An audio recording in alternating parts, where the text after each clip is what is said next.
Hello and welcome. You're watching TVP World's Special Edition. My name is Yevgeny Rusakov, and our special guest for today's program is Her Excellency, the Ambassador of the United States of America, Kara McDonald.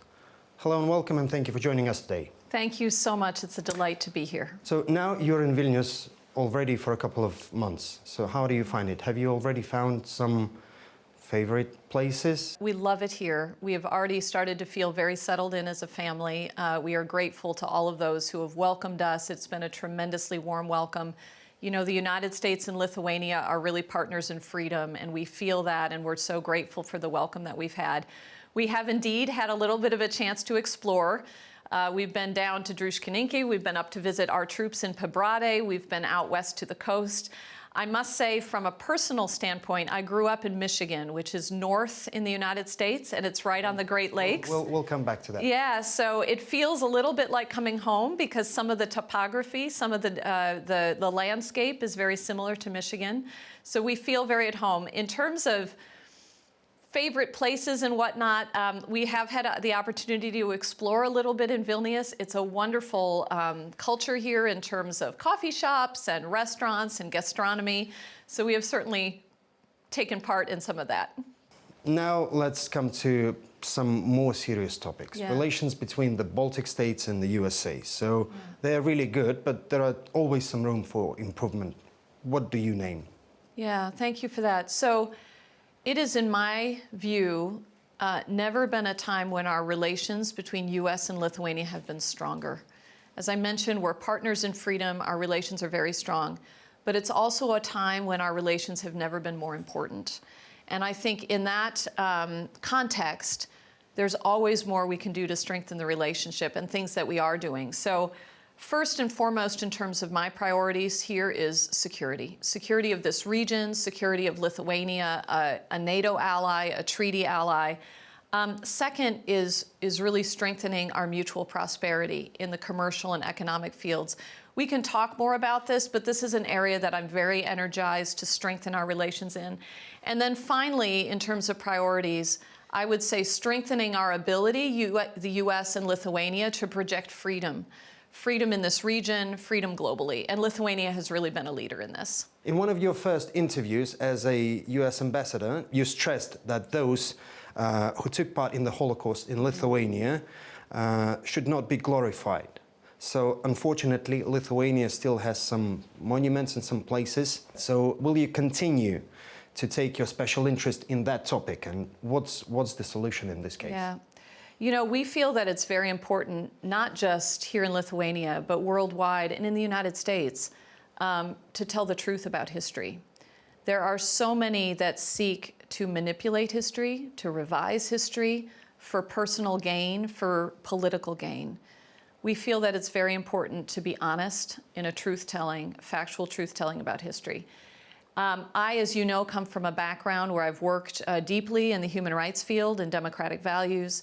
You can count on, you can rest assured that this will be an area of priority for me, for our mission while I am here. And yes, in interviews I have stressed, and in fact I've done a lot of work already in my first 3 months here, events, engagements around the issue of truth-telling, specifically with regard to the Holocaust. Very sadly, I think, this region is not immune to issues of anti-Semitism, of Holocaust revisionism. And we feel that it's very important, as you mentioned, that we not be glorifying those who participated, who are known and factually established to have participated in the Holocaust. The memorials to Krikštaponis in Ukmergė, to Noreika here in Vilnius, we hope that those will, in one case, not be replaced and in the other case be taken down. We feel that that is part of coming to terms with history. What I will say is that the Lithuanian government, our Lithuanian counterparts, the Jewish community here, have been tremendous advocates of telling truth accurately of history, and we look forward to continuing that partnership. And let me just say, too, Lithuania, again, has really been a leader worldwide in the human rights field, in providing safe harbor to those who are striving for freedom in their own countries, in the field of human rights. And I think specifically on the Holocaust account, we really have to commend Lithuania. that over the past 15 years, it has put $80 million into symbolic restitution. That's something that a lot of countries have not done. It's remarkable. And so I think some of that leadership really is worthy of commendation. By the way, talking about Lithuanian, maybe Lithuanian officials, don't you think that Lithuanian officials should just tell the truth, how it was, accept it, and give any extra card for Kremlin's propaganda, for example? Yeah. You know, I think it is very, very important to constantly be vigilant against disinformation, against propaganda, to be building resilience within society. I think this is an area, again, that Lithuania, where in many of its minority communities, its Russian-speaking population, sure, we've really seen a strong emergence of capacity of resilience, of being able to tell truth from fiction, being able to look through, verify sources, parcel out, identify propaganda, and call it out when we see it, that this is not factual, that this is not correct, that this is not true. And certainly that's been an area that we have been very engaged in as an embassy, and you can, again, expect that our mission will have as a priority. You mentioned the word resilience, and I already remembered war in Ukraine. So Yeah. military support to Ukraine has played a big role, a big part.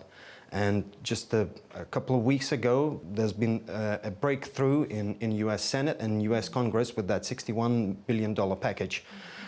So in your opinion, will this positive attitude amongst congressmen continue? Yeah, thank you for that question. First, I want to just say how important in our mind that package of that supplemental assistance is. The U.S. record on Ukraine is clear. No country singly has done more than the United States support Ukraine. But it's so important that we continue to support Ukraine. We believe that Ukraine's security is our security, it's European security. It is our partnership in freedom, again, that we support. And what this package does, we believe, is it continues to allow Ukraine to stand up to defend its territorial integrity. That package, though, let me say, is just from the United States. The European collective has given more than $110 billion. So this is not just about the United States. This is a coalition of countries that has chosen to stand up and say, we support Ukraine. Why? Because what Ukraine is defending is not just Ukraine, but it is our international system of state-to-state relations. It is the ability of a small or medium-sized state to exist, to say that we're not going to be invaded by a larger neighbor, that we are not an international system of bullying and aggression. We are an international system that is based on international treaties. But then there's another US official, John Kirby, comes out and said that conflicts in Ukraine and Israel are, well, different conflicts. So what's your take on this? Don't you find it a bit hypocritical towards Ukraine? And I mean, don't you think that Kremlin could take that as a weakness, a sign of weakness from NATO in just defending Ukraine? So I don't think there's anything about what NATO has done that says weakness. In fact, it's quite the opposite. What has happened in the last 2 years? NATO has grown. It's enlarged in a historic transformation. 32 members with the accession of Sweden and Finland. Absolutely historic. And by the way, incredibly important for this region. The Baltic region, the Baltic Sea, you know, we call it NATO Lake, right? Because it's basically circumscribed Sure. now by NATO members. With just one spot. Small piece, right, Exactly, yeah. that we could talk about. So I do think that it is very important to recognize that what this war has done is it has only strengthened, it has only unified, it has only increased NATO's motivation for preparedness and defense. NATO is a defensive organization, but what we saw happen at Vilnius was a historic transformation in the family of plannings, the forward movement of troops to the eastern flank. That's part of what our assistance does, both through NATO but also bilaterally. So I think it's very important to see the projection of strength that is both the NATO platform as well as our security assistance between the United States and Lithuania. And we can talk about it, but you know that we have a presence here of just over 1,000 troops, about 1,200 troops, persistent rotational basis, It is the troop presence, it is our training and exercises that we do in tandem with our Lithuanian partners. And then it's also about procurements, ginning up that defense industrial base to be producing at a level that needs to support both Ukraine as well as national capacity along the eastern flank. Now, a very, I'd say, vulnerable and very hard topic is relations with Russia. So Russian authorities constantly say that US is Russia's main enemy. What's your take on this? So the US has never sought escalation or conflict with Russia. I think if you look at Russia's actions, it would be very hard to argue that it is either a predictable or nonviolent neighbor. It is not just about aggression in Ukraine. We see Russia's aggression from 2008 in Georgia. That continues today. We see its cooperation and threats with regard to Transnistria in Moldova. It continues today. We see the meddling in our own election processes. It's a big election year, both in Europe and in the United States. We see that meddling. We see the propaganda. This is not a country that has proven itself to be either predictable, reliable, or nonviolent. It has been violent, it has been aggressive, and so in that regard, we have been very clear that both we as the United States, but not just us, the community of countries that stands up to say, no, you are not allowed to be a violent country towards others. And I might add, it's not just Russia's violence towards those around it, it's also to its own people. We've seen the degree of repression that has come out of Russia. And unfortunately, in our view, this internal repression is really one side of the same coin of its external regression. It's all stemming from the same place. But okay, let's then take the same topic from another angle. Russia is trying to contrast its traditional values with American liberal values, which to some extent unites it with Islamic states. So don't you see any threat as a representative of the Western world? So we like to think of this not as American values, even though our country is rooted in these values. Let's put it European values, democratic values. Democratic values, yeah. So democratic values is how we see the post-World War II era architecture established. Why? Because there's an understanding that democratic values brings the best security, it brings the most reliable treaty partners, and the best opportunity for mutual prosperity to grow.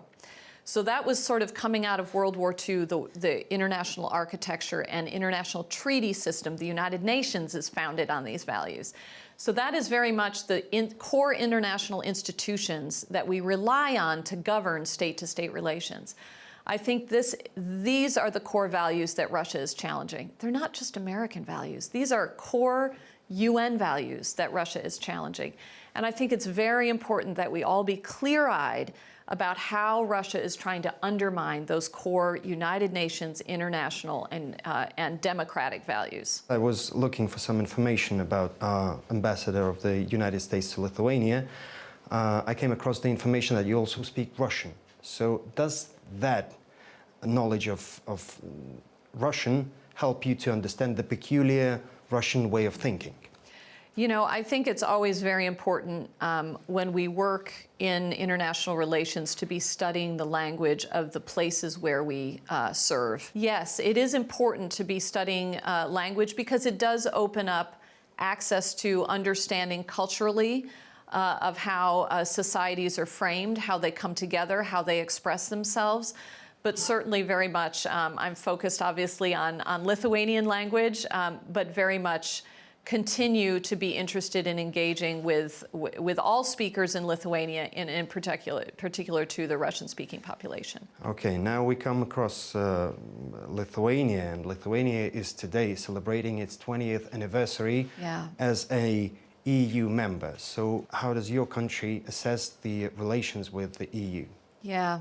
It's, as you say, a tremendous year for Lithuania. 20 years in EU, 20 years in NATO, very, very important relationships. You know, I think back personally, 20 years where I was, at the time I was working in Romania, which was also trying to become an EU state, negotiating EU membership.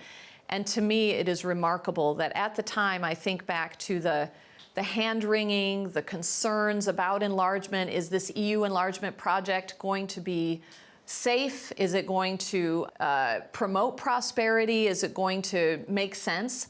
And I think 20 years looking back, it was an absolute bet that paid off. For this region, for Lithuania, I mean, look at what Lithuania has accomplished in 20 years. It's truly remarkable. And that is both as an EU member, as a NATO member. In terms of the United States and the EU, we represent over half of GDP with our populations and with the trade that goes between the EU and the United States, over $1 trillion in trade. It's truly remarkable. So when we talk about transatlantic cooperation, we're not just talking about security or NATO. We're also talking about all of the economic activity, the wealth, the prosperity that is generated through partners. And I say partners that are, again, founded on the same values, that democratic set of values, that set of values that speaks for freedom. Why? Because we feel that it is that context of values that provides for this kind of prosperity to be generated. This summer, Washington will host the 75th NATO summit as well. Do you think it will be historical for Ukraine? Yes, so important. Such an important moment, both to reflect and celebrate and commemorate the 75th of NATO, but as you say, also to project that security in the region, to describe and to outline what the bridge is for Ukraine to NATO. NATO members have said Ukraine will be a member of NATO. There's not currently consensus on an invitation this summer, but there is, I believe, consensus on looking at what the next steps are to bring Ukraine's capacity in terms of its ability to defend and deter up to a capacity and a standard that really, for very practical purposes, it needs to have building out a generation, really. If you think about the task in front of both NATO, the member states, and Ukraine with regard to defending its territorial integrity and sovereignty of Ukraine, it's not just about regaining territory, it's also about deterring Russian aggression into the future. And I think that is very much where NATO is focused in terms of capacity building. Very important topic, the US elections. Yeah. According to some political scientists and experts, they say that Joe Biden is too old for another presidency. On the other hand, Donald Trump, who is also running for the presidency, is just 4 years younger. So what's your take on this? Does the age matter? So the wonderful thing about democracy is that it doesn't matter what I think, it matters what each voter thinks. And each voter is able to vote their conscience. But let me just say a couple of quick things. It is a big election year. Not just for the United States, but also in Europe, with European Parliament, with the leadership of Europe, a number of countries, I think it's around 10, maybe a couple more, that in Europe, including Lithuania, having election cycles. It's a very, very important election year. I can't speculate on the US election. I'm a career diplomat, either on the policies or who might be elected. What I can say is that support for this region is broad, it is wide, and it is deep. Before I came out here, I did consultations across the political spectrum with Republican colleagues, with Democratic colleagues, with independent colleagues. All I heard was the deep and wide support for NATO, for this region, and for the eastern flank.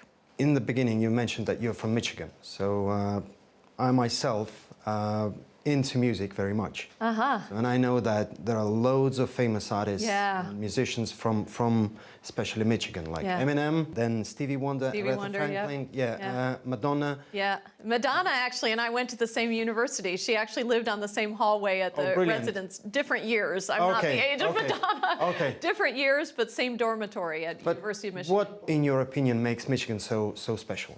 You know, like Lithuania, it's a cold state. It's got a lot of snow through the winter. It's got four seasons. It's got full 4 seasons. But I think that inspires some creativity, you know, outlet for people when they're inside, when it's cold outside.